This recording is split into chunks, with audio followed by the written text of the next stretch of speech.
Part 3 here, we've got Paige against Charlotte for the Divas Championship. I'm not expecting this to be a real long one because I personally don't give a shit about this anymore, although I will say my piece when it comes to the Reed Flair stuff, but I'll talk about that a little bit later. I'm just going to throw it out here. Charlotte's winning this match. What do you guys think about this? Drew, I'm going to start off with you. Are you into it? You're not into it? What do you think? I will say, I will continue what I said on the post-show, is that they interested me in a weird way, mainly because they went somewhere that they really haven't gone in a while. Because, they'll say that some people make it personal, but we know that they don't. They don't go too far into it, but bringing up someone's dead brother who isn't David Otunga is quite impressive. I mean, I will give him credit for that, and it makes me a little bit more anxious to see. Not anxious, but it makes me want to see this a little more than what I previously would have. So I will give him the kudos for that, but I don't expect too much when it comes to greatness out of this. But they did interest me in it, so good for them. Wago, what do you think? I don't give a fuck about this match. After that abysmal piece of shit segment that they did on Raw, I am not even going to watch this match. I got no opinion. So you liked it, huh?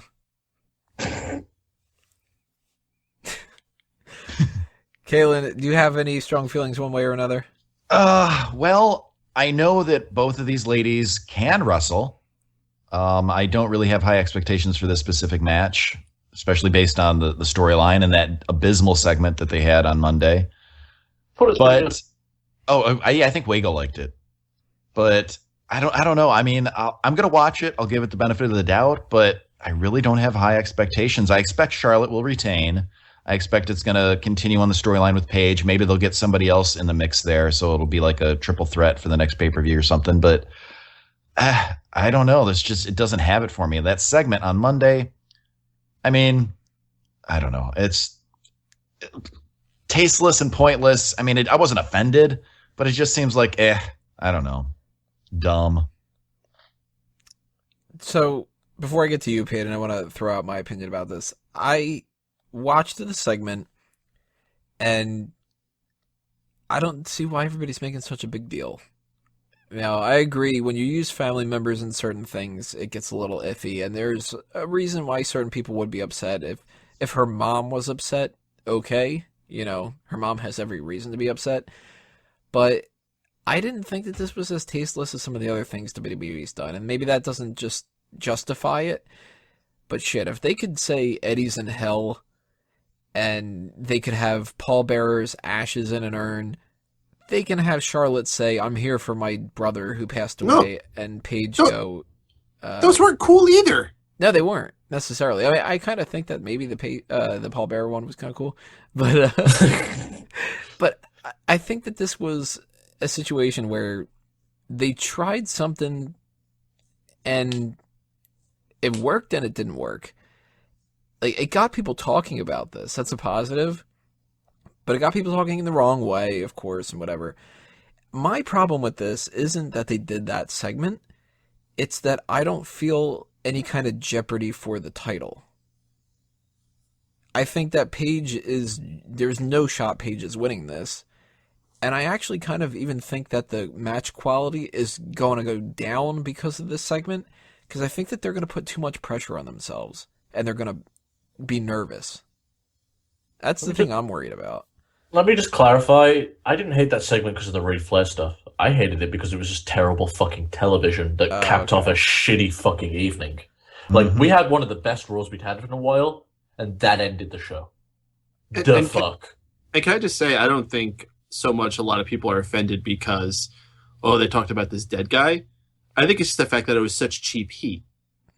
It's like we're all sitting here wondering, okay, why are these women in the main event? What's the payoff for this?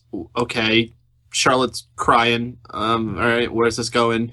Oh, she made a quick quip about her dead brother. That's really what you're gonna do? Like, you really didn't have anything better planned for this? It was so out of nowhere too. It was like, yeah, I won the title. Well, I won the title. Well, fuck your dead brother. That is essentially what it was like. Yes. Yep. Yeah, I'm not talking about that I like the quality of it. I do think that this could have been so much better. And it's kind of out of the blue too. Like, maybe this would have been better as like something from 2 weeks ago, kind of build after that. Like, it's felt like an emergency thing.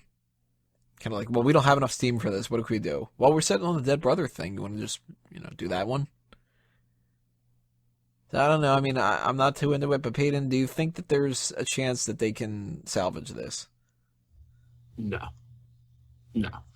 I think these are both very capable women's wrestlers, but they've given me no faith in this whole women's storyline they've been running the last number of months. So I don't expect anything out of this.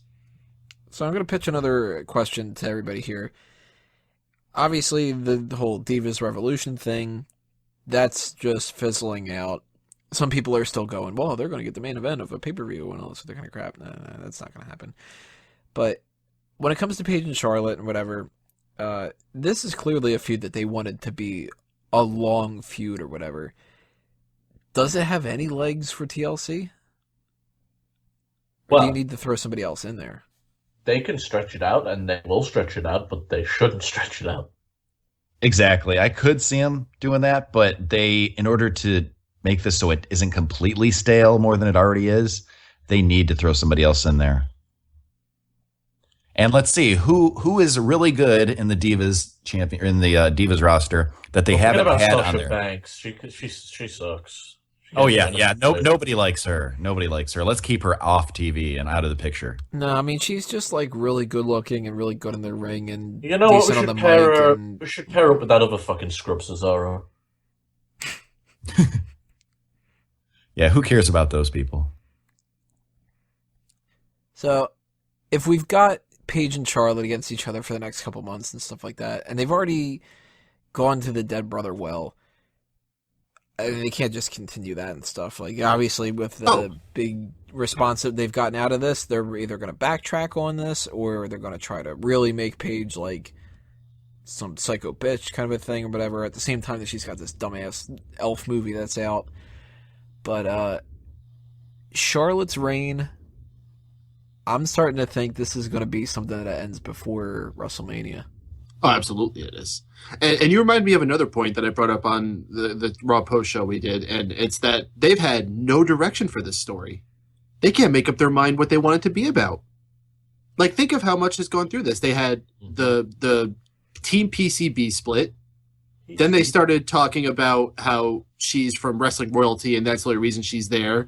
Then there's the whole, well, who's going to claim credit for the whole Divas Revolution?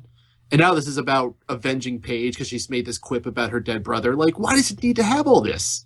And yet people still don't care. I really think they might have got in panic mode after Ronda lost. You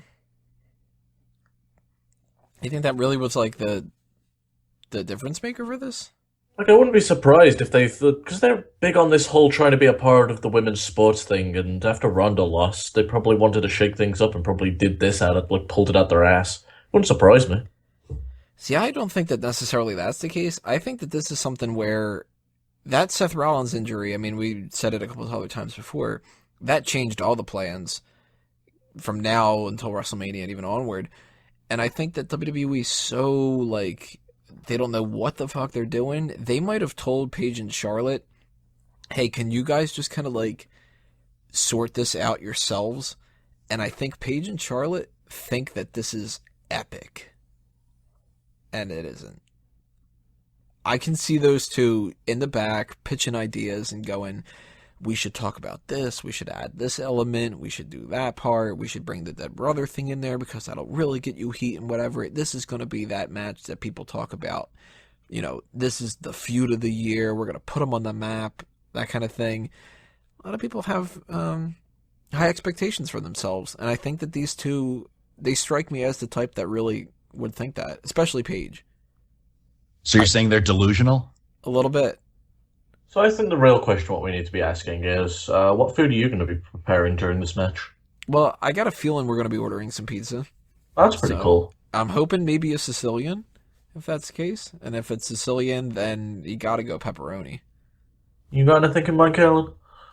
I was thinking buffalo chicken dip or guacamole. Let's see. Pizza is good, though. Maybe some pizza, some edamame. I like to mix it up a little bit. Get some veggies in there, too.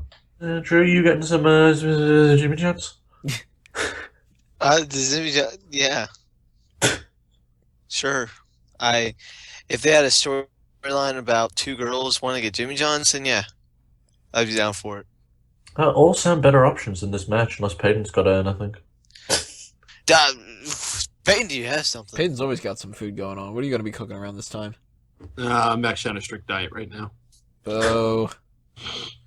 God, they got to ruin Survivor Series. You got to ruin the meals with Survivor Series. God. I'll have some chopped celery and chicken noodle soup. Hey, Ew. listen, don't harp on Peyton for being on a diet. At least he has a job.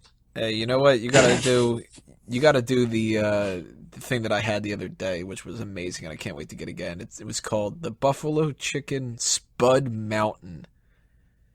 Or was it a job? Did you get it with a side of faggots? Anything with mountain in the title, you know it's going to be good. You lost me on that, Wago. I don't know what the hell this is about, but It's really good with mash. It's really good for mash. What the fuck? Faggots and mash. now I'm getting it, and now I'm just realizing how much time we spent on food on this. So, yeah, leave those comments below about how we don't know how to talk about the women's wrestling and all that kind of stuff. But more importantly, leave the comments below about what we should be eating in this segment, because that's going to be more important than anything else. And tell us who you think's going to win. Tell us if you give a shit about this, because I don't. I'm sure that everybody else in the panel doesn't either. And we're going to continue on to stuff we actually do care about. Next couple parts, we're going to be talking about that tournament. So, first one is going to be the semifinals match between Kevin Owens and Dean Ambrose. Then we're going to do Roman Reigns and Alberto Del Rio. Then the finals. And then we're going to cap this all off with the traditional elimination match between to be announced and to be determined. So, part 4 is coming up next. That's going to be the start of our tournament talk. Stay tuned, everybody.